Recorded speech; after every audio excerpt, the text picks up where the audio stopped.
반갑습니다.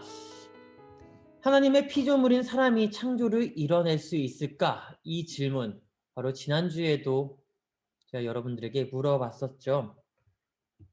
하나님의 피조물인 사람이 창조를 이뤄낼 수 있을까? 근데 대부분 이제 보편적인 크리스천들은요, 이러한 답변을 합니다. 사람은 창조를 할 수가 없다. 창조를 이뤄낼 수 없다라고 답을 합니다. 하지만 창조 속에 창조라는 개념을 이해를 한다 그러면 하나님이 우리에게 주신 예술성, 하나님의 능력 가운데 한 부분인 예술성을 사람을 창조할 때에 우리에게도 동일하게 부여했기 때문에 창조를 이뤄낼 수 있다라고 할 수 있습니다. 근데 그 창조는 무에서의 유로 만들어내는 것이 아니라 유에서의 새로운 유를 만들어내는 재창조에 대한 이야기라는 거죠. 여기서 오해하시면 안 돼요. 사람은 무에서 유로 만들어낼 수 있는 건 아니에요. 사람은 유에서 유로 만드는 겁니다. 원래 있는 한정적인 재료 안에서 또 다른 창조를 이뤄낼 수 있다는 것을 알아야 됩니다. 여기서 이야기하는 창조라는 것은 재창조입니다. 재창조의 능력은 신비감의 역할이 매우 크게 작용하기 때문에 주변의 모든 사물을 바라봄에 있어서 아름다움을 느끼지 못하면 재창조를 이뤄낼 수가 없다라는 것이죠. 그런데 사람이 창작 활동하는 것을 보면요, 절대로 아름다움을 못 보는 것은 아닙니다. 다 아름다움을 느끼고 있고 아름다움을 보고 있고 아름다움을 가지고 있습니다. 세상에 있는 모든 재료를 감각적으로 이용을 하고요. 세상에 있는 모든 아름다움을 또 다른 재료로 사용해서 하나의 또한 새로운 예술 작품을 만들어내죠. 그게 미술이 됐든 음악이 됐든 또한 조각이 됐든 아니면 그 외에 옷이 되었든 작품이 되었든 간에 하나의 예술 작품을 누구나 만들어낼 수 있다는 겁니다. 20세기의 대표적인 작가들이 참 많이 있습니다. 근데 그 가운데 파블로 피카소라는 사람이 있습니다. 이 파블로 피카소가 이런 말을 했죠. 창조의 모든 행위는 파괴에서 시작된다. 창조의 모든 행위는 파괴에서 시작된다. 무슨 말일까요? 창조의 모든 행위는 파괴에서 시작된다는 것. 이 말의 의미는요, 제가 스스로 이걸 해석했을 때는 이렇게 해석을 해보는데, 평면의 관점에서는 아름다움을 찾을 수 없지만 다각도로 바라보면 모든 아름다움을 찾을 수가 있고 그 아름다움을 조합해서 새롭게 만들어 보이는 것이 창조다라는 것이 저의 해석입니다. 평면에서 볼 때는 이것이 진짜 아름다운 것인지 아름답지 않은 것인지는 잘 몰라요. 그러나 작품을 다각도로 보았을 때에 정면으로도 보고 우측, 좌측, 하단, 상단, 그리고 입체적인 것으로 봤을 때는 분명 아름다운 곳이 있다는 것이죠. 그 아름다움을 찾는 것이 바로 그것을 조합해서 창조한다는 것이 바로 이 이야기라는 것입니다. 그렇다면 하나님의 창조 사건을 볼까요? 7일 동안 모든 활동을 하나님이 어떻게 하셨나요? 말씀으로 이루셨습니다. 빛과 어둠, 땅과 하늘, 초목과 동물, 그리고 사람까지. 그런데 여기서 더 중요한 것은요, 하나님의 창조 활동에 있어서 첫 시작은 평면적으로 볼 수밖에 없다라는 거죠. 하나님의 창조 활동이 첫 시작은 평면에서 시작됐다는 겁니다. 1장 2절에 보면요, 창세기 1장 2절을 보면 땅이 혼돈하고 공허하며 흑암이 깊음 위에 있고 하나님의 영은 수면 위에 운행하시니라. 창조의 첫 시작에 뭐가 있나요? 땅이 어떻게 되어 있어요? 혼돈하다. 그리고 그 땅은 공허하다. 그리고 흑암이 깊음 위에 있다. 다시 말하면 케이오스하다는 겁니다. 어지럽다라는 겁니다. 보이지 않는다라는 거예요. 혼돈, 공허, 흑암이라는 이 세 단어를 통해서 입체적인 세계를 보여주고 싶지만 실제로는 입체적이지 못하다는 거죠. 왜냐하면 어두우니까요. 어둡기 때문에 보이지 않기 때문에 이것이 입체인지 평면인지 다 모른다는 거예요. 그냥 평면이라는 거죠. 온 세계가 어둠으로 가득 차 있어서 보이지 않고 마치 비어 있는 것처럼 매우 혼란스럽다는 겁니다. 하나님의 창조, 첫 창조의 시작을 비슷하게라도 경험해 보고 싶다면 가장 쉬운 예가 하나가 있어요. 그것은 다 같이 자리에 일어나서 눈을 감고 한 1분만 있어 보세요. 그리고 눈을 절대 뜨지 않는 상태에서 한 걸음씩 한 걸음씩 걸어보죠. 한번 상상을 해보세요. 지금은 못 해보니까요. 눈을 감고 한 1분 정도만 있다가 한 걸음 한 걸음씩 걸어보세요. 걷다가 보면요. 눈 감고 걸으면요. 어떻게 될까요? 불안하고 어지러워집니다. 내가 어디로 가고 있는지 몰라요. 이런저런 생각도 들어요. 그러다가 눈 감고 걷다가 퉁 하고 어딘가 부딪히면서 눈을 떠요. 그리고 내가 첫 발걸음 뗀 장소를 뒤돌아서 보면요. 매우 복잡하게 걸어왔다는 것을 볼 수가 있어요. 어떤 사람은 그 자리에 그냥 빙빙빙빙 돌고 있는 사람도 있었을 거고요. 어떤 사람은 왔다 갔다 하는 사람도 있었을 거고요. 어떤 사람은 S 모양으로 갔다 간 사람들도 있을 거고요. 첫 창조의 시기가 이랬을 거라는 겁니다. 보이지 않는 어지러움, 공허함. 그래요. 사실 창조, 누구나 이룰 수 있는 쉬운 일은 아니라고 하지만 어느 한 분야에 조금이라도 관심을 가지기 시작하면 그때부터는 누구나 창조를 이뤄낼 수 있어요. 하나님이 창조를 하셨죠? 그리고 사람에게도 그러한 능력을 주셨습니다. 근데 이 창조를요, 무에서 유로 창조한다는 그 창조가 아닌 앞서 이야기한 유에서 유의 창조, 그것을 다른 얘기로 하면요, 개척한다라는 말로 바꿀 수가 있어요. 개척하다. 만들어내다. 이사야 43장 19절 볼까요? 같이 함께 읽겠습니다. 시작. 보라, 내가 새 일을 행하리니 이제 나타낼 것이라. 너희가 그것을 알지 못하겠느냐? 반드시 내가 광야의 길을 사막의 강을 내리니. 하나님의 개척 정신을 볼 수가 있는 부분이에요. 창조 때의 개척의 모습이라고 할 수도 있을 것 같아요. 혼돈하고 공허하고 그리고 흑암이 깔려 있는 세계에 새 일을 행하는 그분의 모습으로 우리에게 동일한 그 이야기를 던져주고 있는 겁니다. 하나님의 첫 창조는 참 공허했죠. 혼돈스러웠습니다. 어둠이 가득했습니다. 근데 그 가운데 제일 먼저 하신 것, 빛이 있으라. 그러니까 빛이 있었고 빛과 어둠이 나눠지면서 낮이 됐고 밤이 되었더라. 그 다음 날에 하늘과 궁창과 땅을 만드시고 초목과 동식물들을 만드시고 그렇게 진행하시면서 맨 마지막 날에 6일째 되는 날에 사람을 창조하시고 7일째에 안식하셨더라. 6일 동안의 모든 창조를 마치시면서 모든 창조를 이루시면서 하나님이 정말 이루고자 했던 것은 뭘까요? 그냥 만들고 끝내는 거요? 창조하고 아이 좋아 하고 끝내는 거요? 아니요. 하나님은 창조하시면서도 변화를 이뤄내길 원하셨다는 거죠. 흑암 가운데서 변화를 시도한 겁니다. 평면에서 다각도로 볼 수 있도록 빛을 부여하신 거고요. 다각도로 볼 수 있도록 변화를 이루신 거죠. 그래서 하나님은 새 일을 행할 때에 보라라고 이야기를 하십니다. 봐라. 내가 새 일을 행할 거다. 이제 나타낼 거다. 근데 내가 나타내는데 그것을 알지 못하냐? 광야의 길을 낼 거고 사막의 강을 낼 때에 그것을 볼 수 있는 일은 창조 때에 같이 있던 사람 너희밖에 없다라는 겁니다. 이와 동시에 하나님은 우리에게 또 다른 이야기를 하시죠.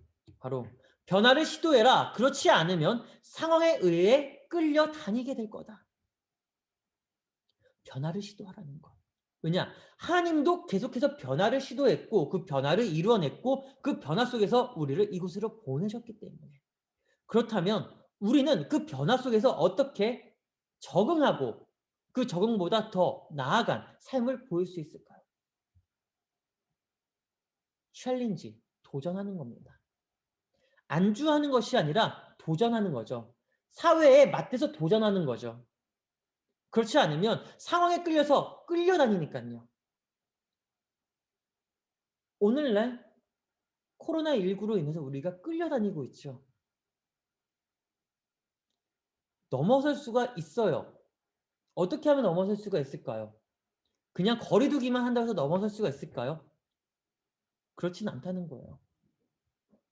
그냥 백신만 맞아서 넘어설 수가 있을까요? 그것이 아니라는 거죠. 두 가지가 같이 함께 가야지만 넘어설 수 있다는 거예요. 그런데 어느 한쪽에서는 네거티브적인 공세를 하고 있고 어느 한쪽에서는 그저 비판, 비평만 하고 있고 긍정적인 이야기는 아무것도 없습니다. 누구나 다 내가 잘났다라고만 이야기합니다. 그러니까 상황에 끌려다니는 거죠. 이 상황을 넘어서려면 변화를 만들어내야 된다는 거예요. 종교도 그렇고요. 교회도 그렇고요. 우리 삶도 마찬가지로 변화를 시도해야 됩니다. 변화를 시도할 때에 하나님은 마지막에서 이렇게 이야기합니다. 창세기 2장 1절에 천지와 만물이 다 이루어진다. 다 이루어졌을 때 변화를 시도해야 된다는 거죠. 현 창조는요. 하나님이 보실 때 이 현 창조는 다 이루어진 겁니다. 그러나 사람이 볼 때 미완성이라고 볼 수밖에 없어요. 왜? 하나님께서 우리한테 변화를 시도하라고 이야기를 하시니까요. 그렇다면 하나님의 창조는 미완성인 창조일까요? 아니요. 미완성인 창조가 아니라 이미 완성된 창조지만 공간들을 만들어 놨다는 거예요.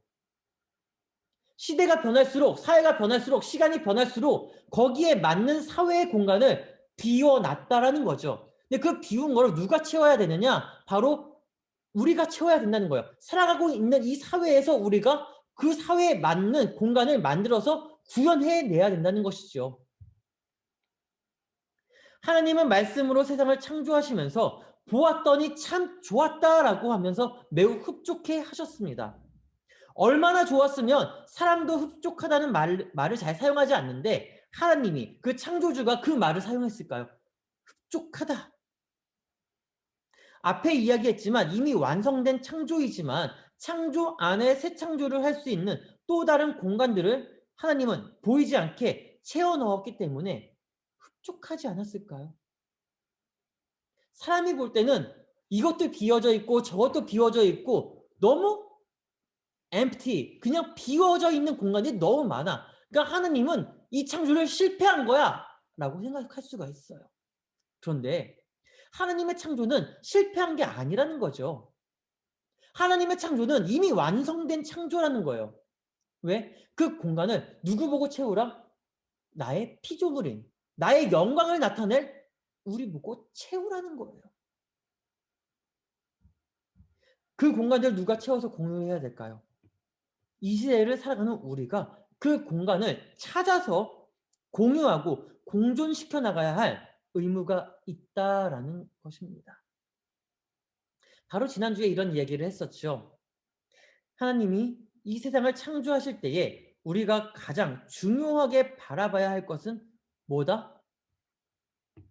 무엇을 이루시되. 무엇을 이루시되.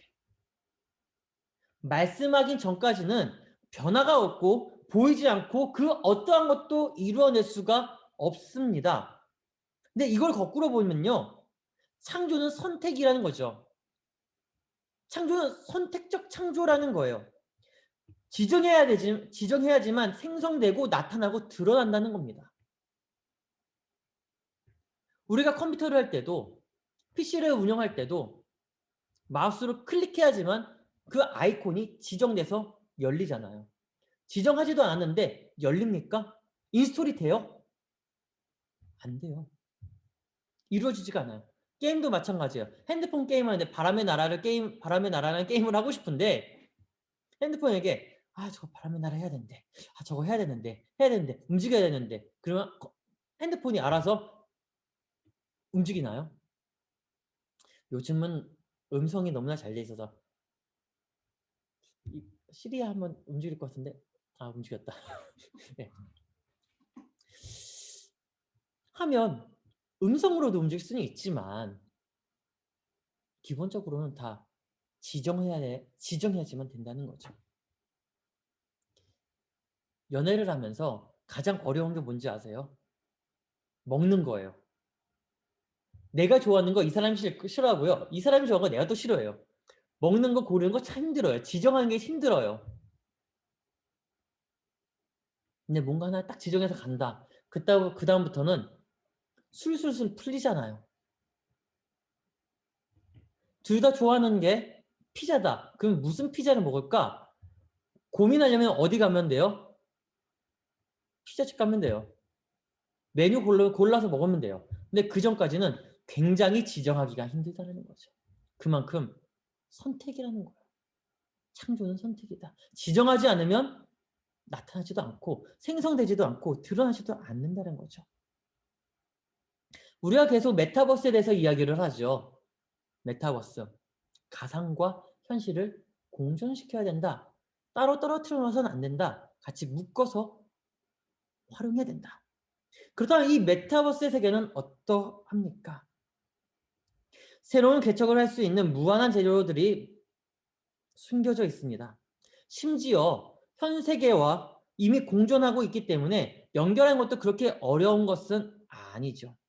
약간의 관심과 노력만으로도 모두는 창조적인 개척자라는 수식어가 붙은 삶을 살아갈 수 있다라는 겁니다.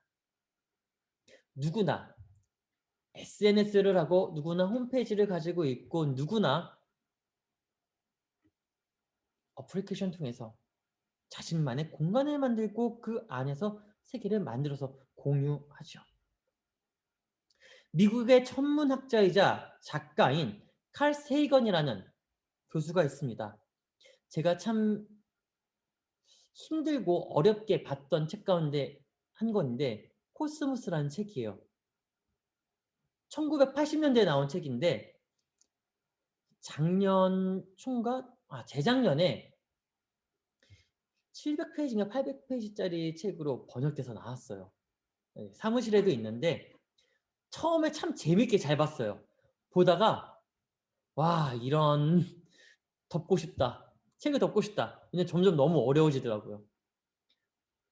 저는 이공계열도 아니고 화학 쪽도 아니다 보니까 거기에 관련된 용어가 너무 많이 나와가지고 천문학적인 용어, 천문학계의 용어가 많이 나오다 보니까 어려운 거예요. 그래도 끝까지 다 봤어요. 근데 이 교수가 이런 말을 했습니다. 상상력은 우리를 종종 과거에 존재하지 않던 세계로 인도한다. 그러나 상상력 없이는 아무데도 갈 수 없다. 어떤 의미인 것 같습니까? 상상력은 우리를 새로운 세계로 인도하는데 그 상상력이 없으면 아무데도 갈 수가 없다는 것. 이제는 과거에서부터 상상력 없이는 이루어지지 않는 세계라는 겁니다. 1999년 12월 31일 하루만 지나면 2000년 1월 1일 밀레니엄 시대라고 이야기를 했습니다.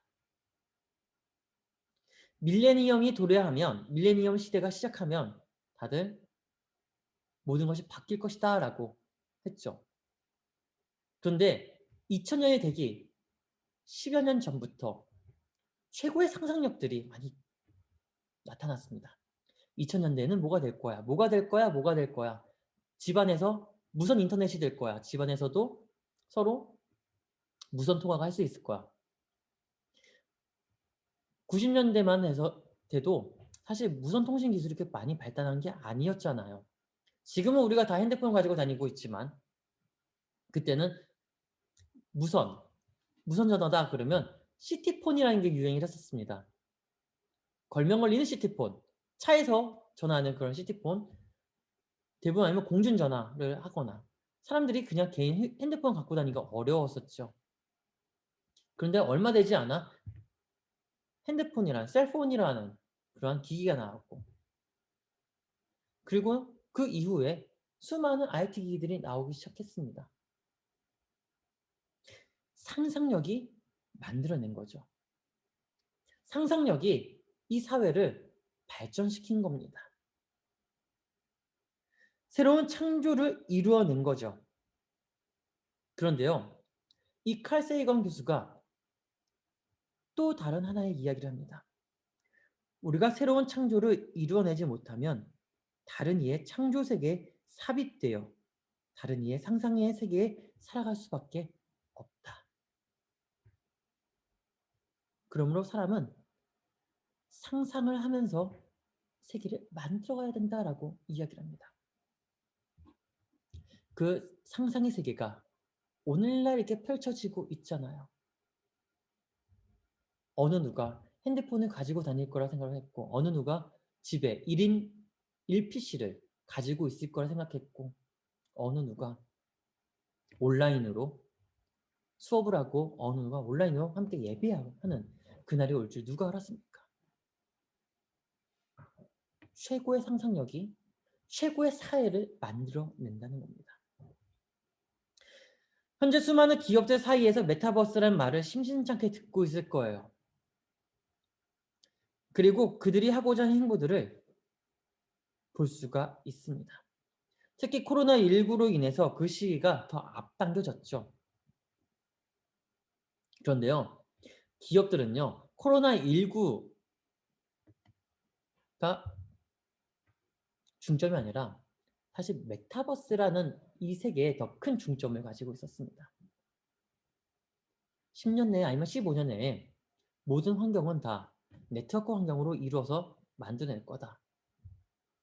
그래서 일부 대기업은 가장 기초적인 화상 면접을 시작으로 AI 인적성 검사, 재택근무 등을 통해서 메타버스의 가장 기본적인 삶을 제공하죠. 재택근무 해보신 분 계시나요? 저는 없어요. 저는 재택근무를 해본 적이 단 한 번도 없어요. 재택근무를 할 수가 없는 그러한 업종이다 보니까 그렇기도 하는데, 사실 이제 이 메타버스라는 세계 안으로 좀 더 깊이 들어가면 이런 기본적인 삶도 있지만, 메타버스 안으로 더 들어가면 랩이라는 것을 만들어냅니다. 랩이라는 거는요, LAB라고 해가지고요, 실험실, 학군이라는 의미가 있거든요. 이 안에 회의장도 만들어내고 수업도 할 수 있는 학교의 장도 마련하고요, 실험실도 마련해가지고 그 안에서 모든 것을 다 이뤄낼 수가 있어요. 가상이지만 현실처럼 다 모든 것을 이뤄내서 결과를 다 도출해낼 수가 있다는 거죠. 그런데 요즘에는요, 이 메타버스 세계 안에서 마케팅까지 하고 있다는 거 아십니까? 혹시 여러분들 가운데 배뚱구리 우유라는 거 아세요? 항아리 우유. 네, 이 배뚱구리 우유, 항아리 우유라고 불리는 바나나 맛 우유를 판매하는 기업이 어디죠? 빙그레입니다. 사실 빙그레는요, 우리에게 바나나 맛 우유하고 아이스크림 회사라는 인식이 굉장히 강한 회사죠. 그런데요, 최근에 물론 이 기업도요, 인스타그램 계속 하고 있었는데 최근에 인스타그램을 통해서 캐릭터를 하나 만들어낸 거 아세요? 아시는 분, 그 캐릭터 이름이 뭐죠? 빙그레우스 더 마시스. 바로 이겁니다. 왕관은요, 바나나 맛 우유이에요. 바지는요, 빵또 아이스크림 바지고요. 오른손에 들고 있는 저는 투게더입니다. 인스타그램, 빙그레 인스타그램 이걸 처음 들어가면요, 빙그레우스가요, 딱 한마디만 던져요. 안녕. 그게 끝이에요. 그리고 밑에 해시태그를 쭉 다 달아놔요. 안녕하고 끝나요.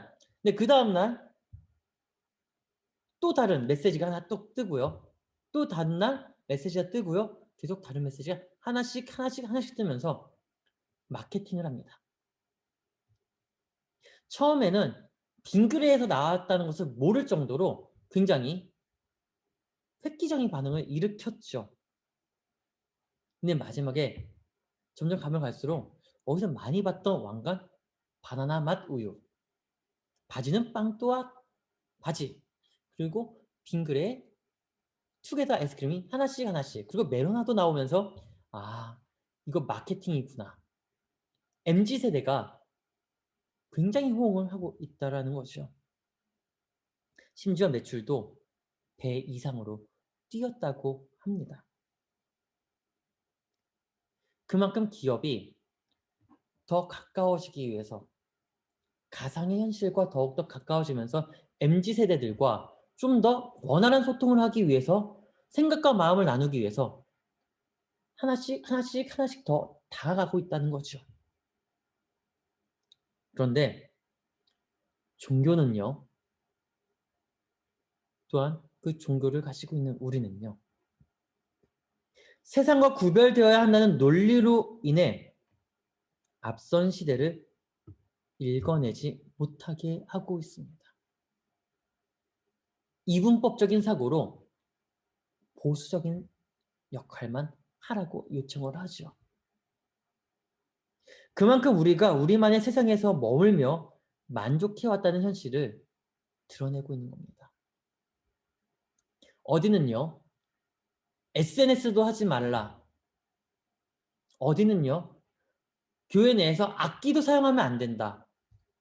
어디는요, 하나님의 말씀, 이 말씀만이 최고니까 다른 서적들을 보지 말고 성경만 봐라 라는 하는 아주 극보수적인 이들도 있습니다. 그러나 제가 좋아하는 학자 가운데 한 사람이 있어요. 칼바르트는요, 이렇게 이야기합니다. 한 손에는 신문을, 한 손에는 성경을. 다시 얘기하면요, 믿는 사람이 종교에만 심취해 있다면, 종교에만 심취해 있다면 세상을 읽어내지 못하고 세상에 적응하지 못해 세상을 이해하지 못하기 때문에 동떨어진 삶을 살 수밖에 없고, 신문만 가지고 살아가는 사람은 종교를 이해하지 못하고 하나님을 알지 못하기 때문에 적대할 수밖에 없다는 거죠. 그러나 믿는 사람이 성경의 지식을 토대로 사회로 들어가서 빛과 소금의 역할을 하며 사회에 녹아져 들어갈 때에 그때서야 진정한 복음의 사람으로, 진정한 하나님의 사람으로 교회의 영광을 드러낼 수 있다는 것을 보여주고 있는 것입니다. 그러면 우리가 해야 될 것은 무엇인가? 더 사회에 녹아져 들어가야 된다는 거예요.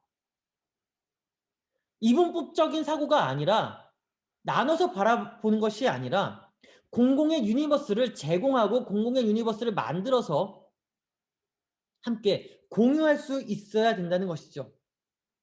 종교라는 카테고리에만 국한시켜서 보면 너무나 축소되고 너무나 규제만 가지고 살아갈 수밖에 없어요.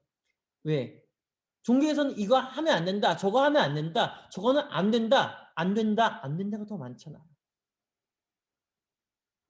그리고 온라인이라서 이거 얘기해도 될까요? 네. 그래도 그냥 과감하게 한번 얘기를 할게요. 청소년들이 교회를 떠나는 이유가 뭐라고 생각하십니까?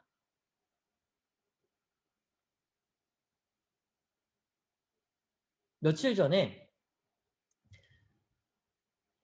한 단체에서, 기독교 단체에서 청년들의 교회를 떠나는 이유에 대해서 조사를 해가지고 포럼을 했었어요. 저도 그 포럼을 처음부터 끝까지 봤는데 그 포럼의 결론은 이랬습니다. 청년들이 교회를 떠나는 이유는 목회자 때문이다.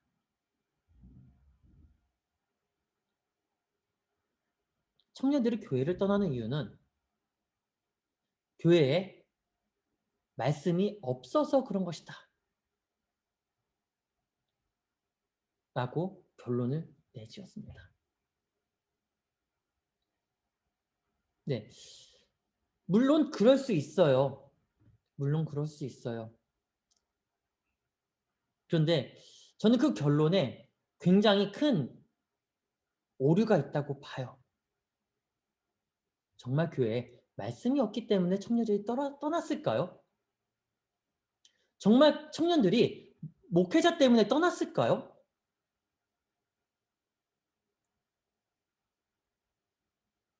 여러분들은 어떻게 생각하십니까?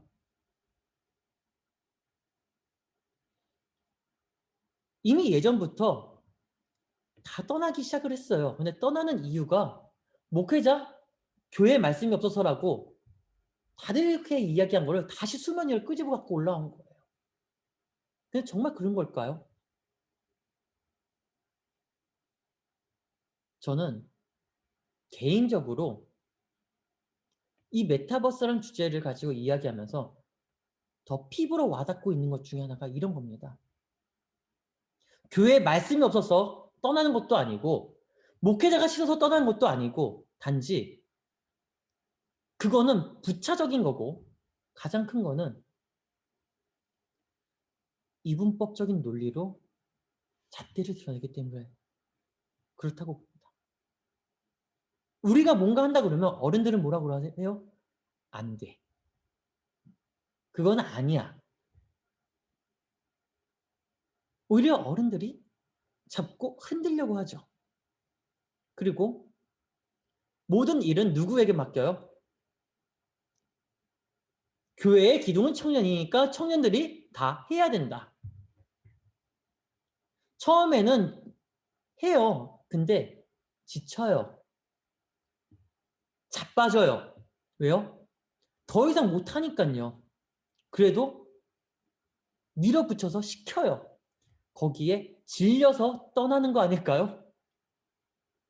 그거에 질려서 나가는 거 아닐까요? 교회만 가지고 살아가야 된다는 그 논리 하에 떠나는 거 아닐까요? 그래서 가난한 성도들이 더 발생하는 거 아닌가요? 근데 다른 단체에서는요, 같은 주제로 설문조사를 했을 때에 가난한 성도, 청년들이 떠나는 이유는 이 내용을 얘기했습니다. 세상과 구별되어야 한다는 논리로 시대를 읽어내지 못하는 목회자들이 너무나 많기 때문에 소통이 안 되니까 뭐라 하자고 하면 심지어 목회자도 안 돼. 교회에서 안 된다고 해. 그렇기 때문에 부딪혀서 이제는 우리가 할 수 있는 영역이 없구나 하고 나갔다는 거죠. 사실 이게 더 정확하다고 봐요. 말씀이 없고 교회가 싫어서가 아니라. 그러므로 우리가 해야 될 것은 이것을 넘어설 수 있는 용기가 필요하다는 겁니다. 한 가지 예시로 들어보면 공공의 유니버스를 우리가 제공하는 거예요. 공공의 유니버스는요, 우리가 흔히 많이 사용하는 카카오톡처럼 하나의 어플리케이션을 중심으로 일상의 사회와 문화를 제공받을 수 있게 하고 또한 사회 이슈와 여러 가지 정보를 제공할 수 있는 공유 사회의 일원으로 우리가 같이 만들어서 제공하고 들어가야 된다는 거죠. 즉, 종교적 소통의 창구를 만들어서 우리뿐만 아니라 우리 교회뿐만 아니라 전 세계의 모든 교회, 전 세계 모든 사람들이 같은 어플리케이션 통해서 모든 연령층들이 자유롭게 사용하고 옳은 목적으로 이루어 나갈 수 있도록 만들어 나갈 수 있는 무언가가 필요하다는 겁니다. 이게 어플리케이션이 되었든 하나의 공공의 사회가 되었든 간에요. 또한 새로운 사회 놀이의 문화가 되었든 간에요. 이것이 또 다른 종교적 메타버스 사회를 만들어낼 수 있다라는 거죠. 이 말은요, 우리가 기업처럼 마케팅 전쟁에 뛰어들고 홍보해야 된다는 게 아니에요. 물론 친화적인 정책으로 제공하면 참으로 좋겠지만 사실 그렇게 하고자 한다면 쉬운 게 아니죠. 왜요? 아이템도 만들어내고 마케팅도 해야 되고 거기에 대한 투자에 대한 비용도 넣어야 되고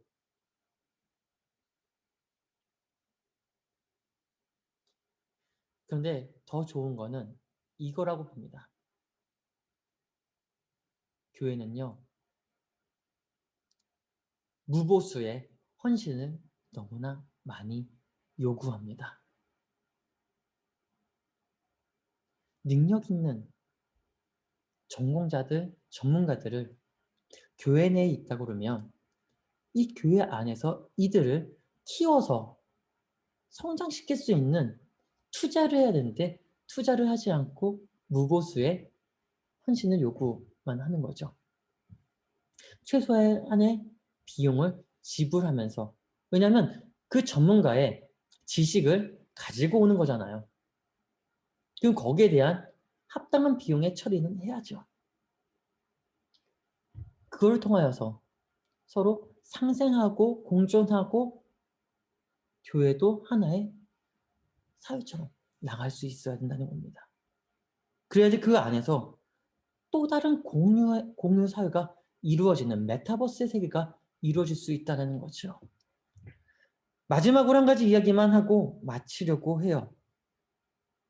개척자는 단지 무조건 황무지에서만 시작해야 된다라고 생각을 합니다. 하지만 개척, 황무지에서만 시작해야 하는 것이 아닙니다. 지금 이 자리에서도 시작할 수가 있습니다. 단지 얼마나 더 입체적으로 바라보고 그것을 수면 위로 잘 드러낼 수 하는지가 더 중요한 거죠.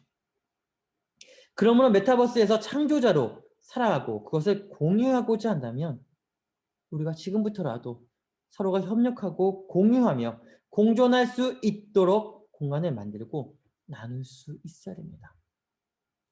물론 전문가와 함께 할 수 있는 이들과 협조적인 상태에서 투자를 할 때 가장 큰 시너지를 이룰 수 있다라는 것이죠. 참 어려운 내용이지만 참 많이 생각하게 됩니다.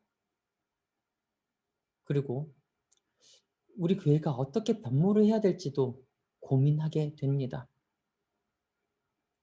혼자서는 이뤄낼 수 없지만 우리 모두가 같이 한다면 분명 이뤄낼 수 있는 세계가 바로 이 메타버스의 세계임을 기억하기를 바랍니다. 기도하겠습니다. 하나님.